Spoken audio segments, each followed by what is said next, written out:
मोदी जैसा लग रहा है कि बीजेपी से मोदी की लहर इस समय भी है और आगे भी रहने की चांसेस हैं, क्योंकि जिस तरह का सराउंडिंग अभी चल रहा है उस तरह से उसने डेवलपमेंट भी बहुत अच्छा कर रखा है। बस थोड़ा सा ये है कि सोसाइटी में जो है कॉस्ट ज़्यादा हो गया है, तो उस चीज़ को थोड़ा सा कम करना होगा। जी, आपका मतलब महंगाई से है? महंगाई जी, ज़्यादा हो गई है। महंगाई ज़्यादा हो गई है, तो इस चीज़ को थोड़ा सा अगर कम किया जाए तो आगे भी चांसेस बीजेपी के रह सकते हैं। आपकी नज़रों में क्या चीज़ सबसे महंगी है? क्या क्या लगता है आपको? क्या सर मेरे को लगता है कि जो आने वाला अभी लोकसभा चुनाव होने वाले हैं इस पे नरेंद्र जी मोदी जो हैं उन्हीं का चांसेस ज़्यादा है। द रीज़न हाँ उसका क्या रीज़न यही है कि अगर आप देखोगे कि यूथ में क्रेज उनका इंटरनेशनल लेवल पे, इंडिया एक टाइम पे था जब इंडिया का पीएम बाहर में जब कोई G20 समिट या फिर बाहर कुछ भी होता तो उसका एक जो पोजीशन था एकदम पीछे रहते थे। आज सेंटर पे मोदी जी रहते हैं, तो मतलब अगर सेंट्रली देखा जाए तो नरेंद्र मोदी जैसा कोई नहीं है, और अगर आप ग्लोबली देखोगे तो मोदी जैसा कोई नहीं है, क्योंकि उसको हर एक देश उनसे डरता है। आज वो एक मतलब उनके अंदर ही एक वो पावर है। हाँ बट कुछ चीज़ें हैं, जैसे अब बात है कि बीजेपी की सरकार बनेगा, बट देश बदल रहा है। इकोनॉमी अभी हमारी जो इंडिया जो है वर्ल्ड की 3rd लार्जेस्ट इकोनॉमी में शायद आ चुकी है, 3rd या 5th में होने जा रही है, राइट। तो अभी काफ़ी सारे डेवलपमेंट हुए हैं अभी जैसे वंदे भारत ट्रेन वगैरह। हाँ कुछ चीज़ें अभी वो चेंज होने में टाइम लगेगी, क्योंकि ऑब्वियसली बात है पॉपुलेशन यहाँ का ज़्यादा है। तो जैसे हम लोग यूथ हैं, हम लोग का क्या है कि सबसे बड़ा चीज़ होता है एम्प्लॉयमेंट। यूथ को तो चाहिए रोज़गार, तो यूथ एक ही आशा करेगा कि हाँ आने वाला टाइम पे ज़्यादा से ज़्यादा जॉब रोज़गार मिले, ज़्यादा से ज़्यादा एम्प्लॉयमेंट्स। हाँ आएगा तो मोदी। इनको दरअसल इनका ये है जो ये जो बच्चे हैं जो बैतरों बैठे हैं, इनका क्योंकि विकास के कार्य में बहुत ज़्यादा खर्चा हो रहा है। जितना डेवलपमेंट नेटवर्क रोड्स का बना है इन बच्चों को सबको पता है, उतना कभी पहले नहीं हुआ। तो इसमें जो इतना ज़्यादा एक्सपेंडिचर लेआउट है, तो टैक्सेशन पूरा चाहिए, जीएसटी कलेक्शन बहुत ज़्यादा बढ़ता चला जा रहा है। तो महंगाई को भी कंट्रोल कर रखा है, लेकिन फिर भी थोड़ा बहुत यानी जो सरकार जो कमा रही है वो इंफ्रास्ट्रक्चर पर खर्च कर रही है, देश के विकास खर्च कर रही है। इंफ्रास्ट्रक्चर नहीं, डिफेंस पे। आज हम जितना आज अपने आप को सेफ्टी के जो एक सेंस है आज हम में कि हमारी देश की सेना कामयाब है, नए नए इक्विपमेंट मिल रहे हैं, नई नई चीज़ें ईजाद हो रही हैं, इतना डिफेंस एक्सपोर्ट हो रहा है, तो ये सब चीज़ें लोगों के जेहन में कहीं ना कहीं हैं। इसलिए सब वो मोदी को सपोर्ट करने को तत्पर। पहले के अगर देखा जाए तो बहुत सारे मुद्दे थे, मगर इस समय नरेंद्र मोदी के आने की वजह से वो सारे मुद्दे हट गए, क्योंकि डेवलपमेंट एक ऐसा ज़रिया हो गया कि डेवलपमेंट ला करके मोदी ने कंस्ट्रक्शन हो गया, फिर से बहुत सारी चीज़ें हैं जो कि है मोदी के आने की वजह से। जैसे अभी रेलवेज़ में चले जाएं या फिर किसी और सेक्टर में भी, स्टडीज़ में भी अगर चले जाएं, तो ऑनलाइन एक ऐसा प्लेटफॉर्म बन चुका है जो कि यूथ को अच्छा लगा। जैसे बंदा बना इंडिया वाला। हाँ जैसे मैं आपको बता रहा हूँ, मैं इंडिया वाली। हाँ जैसे मैं जॉब करता हूँ, ठीक है, मैं प्राइवेट सेक्टर में हूँ। तो अगर आप देखोगे कि पहले के टाइम पे जब हम लोग छोटे हुआ करते थे, या आप लोग के टाइम पे भी, तो उस टाइम क्या था कि जो डिजिटली ग्रोथ है इंडिया में था नहीं, क्योंकि हम लोग ये सुनते थे कि अमेरिका में 5G चल रहा है, अमेरिका में इंटरनेट चल रहा है, इंडिया में तो था नहीं। हम लोग को कैफ़े जाना होता था। आज एक एक हाथ में मोबाइल पे मतलब हम लोग इवन जो डिजिटल ट्रांसफॉर्म हुआ है इंडिया में, उससे काफ़ी बेनिफिट्स हुआ, शहरों में भी गाँव में भी। आज गाँव में भी देखोगे आपकी विकास हो रहा है। गाँव में भी मतलब जो पहले था ना कि जो स्कैम होता था जब ऑनलाइन नहीं था, कि जैसे गाड़ी का पार्किंग काट रहा है, या फिर और रेलवे में मनमर्जी कोई भी अमाउंट बता देता था। तो अभी जब से नरेंद्र मोदी जी ने जब से मतलब वो सेंट्रल लेवल पे चीज़ें कर रही है, जैसे UPI लाया उसने, union payment interface, so I think that was the right decision. कि वो उससे आप एक समय में हम लोगों को किसी को पैसा भेजना होता था तो उसका ट्रांजेक्शन चार्ज लगता था और अलग से पैसे देना होते थे। डिजिटल पेमेंट की आपने बात करी, जी, कितना आप सरकार का योगदान मानते हैं? सर देखिए कोई, हाँ मैं उस पर 90% उनका योगदान इसलिए मानता हूँ। मेन चीज़ क्या है कि सर चीज़ें बहुत पहले से चल रही है, बट अप्रूवल का कहीं ना कहीं रुका हुआ है। जैसे एक और आर्टिकल हम बताना चाहूँगा कि चीज़ें, हाँ एग्जीक्यूशन हो गया। एग्जीक्यूशन बहुत बड़ा था। देखिए बोलने वाला एक बोलता ना कि action is better than speaks. So बोलने से अच्छा आप एक्शन करके दिखाओ। सेकंड चीज़, आर्टिकल 370 का बात करते हैं, जो कश्मीर का मुद्दा है, राइट। कश्मीर का मुद्दा पे अगर आप बात करेंगे तो पहले से चल रहा है कि हाँ हम लोग हटाएंगे। जो विपक्ष है, जो विपक्ष के नेता लोग हैं, कहाँ हटा पाए? वहाँ पे नेट तक करके दिखाया। हाँ, नेट बंद था वहाँ पे, राइट। आप कश्मीर ऐसे नहीं जा सकते थे। इवन हमारा माइंडसेट ये बना हुआ था कि कहीं पे भी घूम जाओ, हिमाचल चल जाओ, कश्मीर मत जाओ।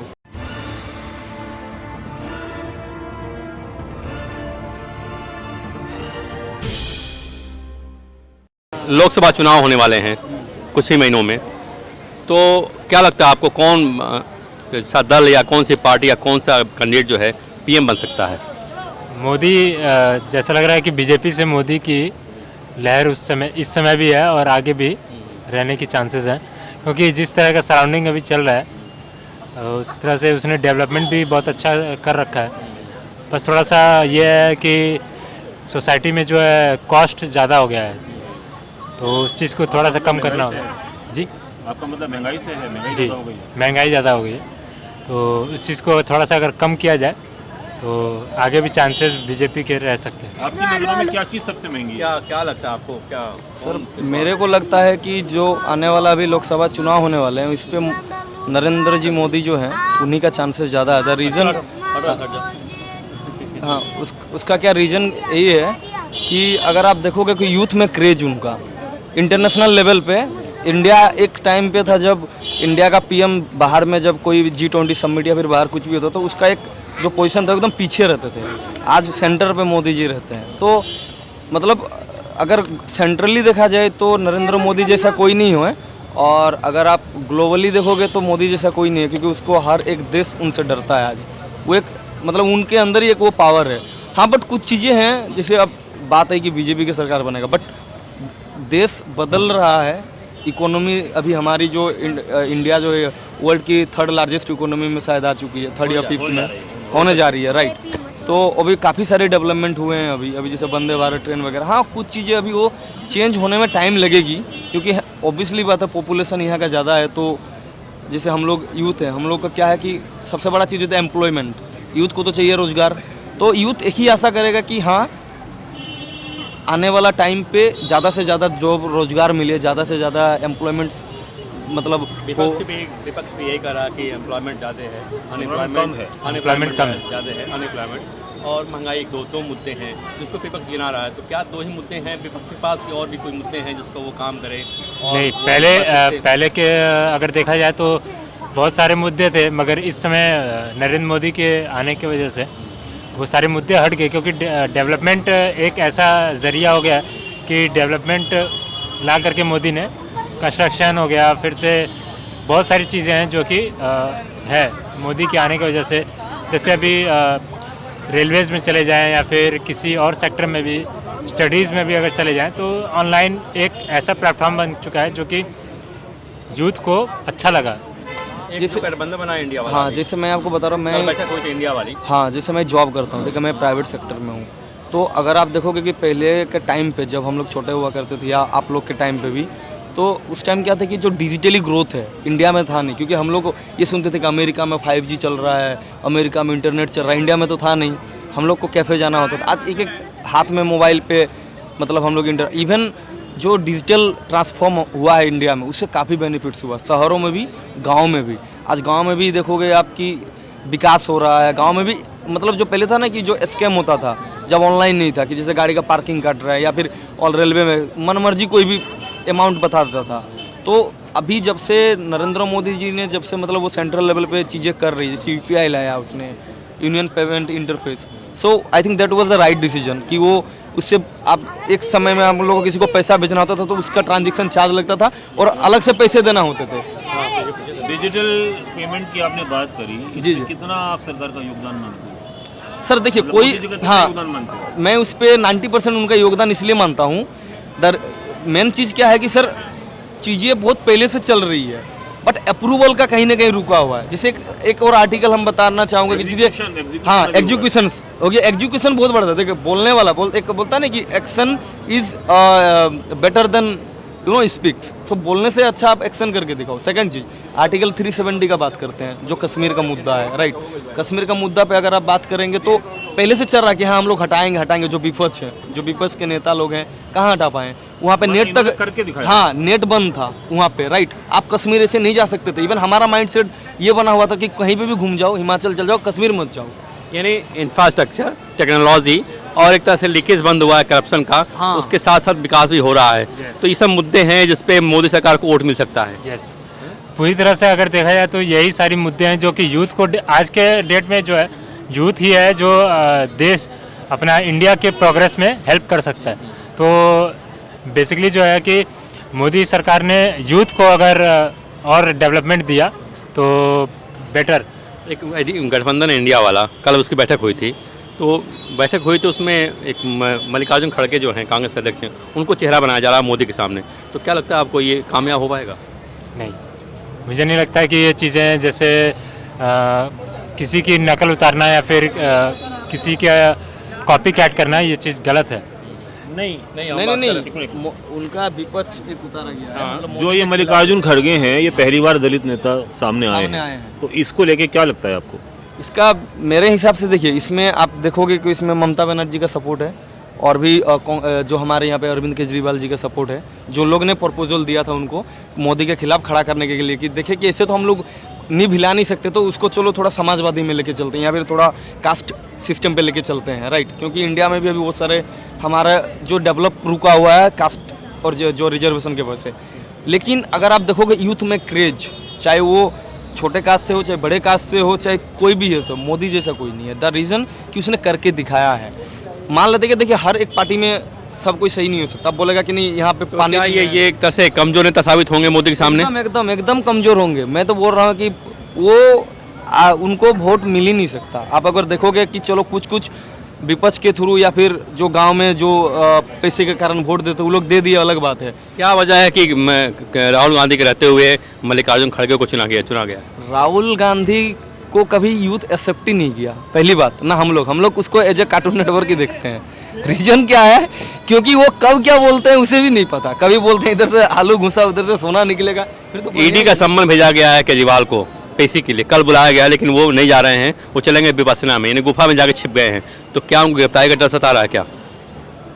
अगर उन्होंने गलत किया है तो उनकी गिरफ्तारी होनी चाहिए, क्योंकि जिस तरह से उन्होंने शराब घोटाला और ये सब किया, उस चीज़ के लिए पब्लिक क्या कोई सरकार रहेगी तो उन्हें एक्सेप्ट नहीं करेगी। इनफैक्ट उन्हें इस तरह से करके कुर्सी पे रहने का कोई नहीं। केजरीवाल का आरोप है कि जानबूझ के फंसाया जा रहा है। दिल्ली में जो उनकी हार हुई है मोदी सरकार की या मोदी की, उसका खींच मिटाने के लिए उनको प्रताड़ित किया जा रहा है। अगर ये है तो वो प्रूफ करें। अगर ये है तो जांच होनी चाहिए। जांच से क्यों भाग रहे हैं? जांच से क्यों भाग रहे हैं? आप जैसे मैं गलती नहीं हूँ, आप मेरे साथ इंटरव्यू ले रहे हो तो मैं आपको खड़ा होकर यहाँ पे इंटरव्यू दे सकता हूँ। अगर मैं अभी चोरी करके रहता तो मैं यहाँ से भागता ना। अरे नहीं, मैं यही बोलूँगा नहीं, वो जानबूझ के मेरे पे उंगली दे दो, राइट। तो जांच होनी चाहिए भाई। अब देश का जो कानून है, पॉइंट ये है कि वो ईडी के सम्मन को क्यों अवॉइड कर रहे हैं? हाँ, तो गलत है या सही आपके हिसाब से? क्या है ये? अगर आप सही हो तो आपको जांच में जाना चाहिए। ये वेरी जाना चाहिए ना उनको, जाना चाहिए। Then you proof him. You have to support. क्योंकि इंडिया का जो दूसरी बार उनको बुलाया गया है, लेकिन फिर भी नहीं जा रहे हैं। नहीं, अगर उनमें अगर इतना ही गट्स है कि नहीं मैं ये चीज गलत मेरे ऊपर हो रहा है, तो तुम प्रमाण दो। मानता हूं अभी तुम अपना तुम्हारा जो वो पहले बोला था कि एक पैसा मैं गरीबों में बांट दूंगा, अभी उसका जो अभी नहीं चारों तरफ ट्रेंड चल रहा है। तो केजरीवाल तो कहते हैं कि भाई हम कट्टर ईमानदार हैं और जानबूझ के फंसाया जा रहा है। ऐसा कुछ नहीं होता। कट्टर ईमानदार होता तो फिर तुम अपना ईमानदारी पेश करो ना, हर जगह पेश करो ना। कोई भी आदमी दूध का धुला नहीं है।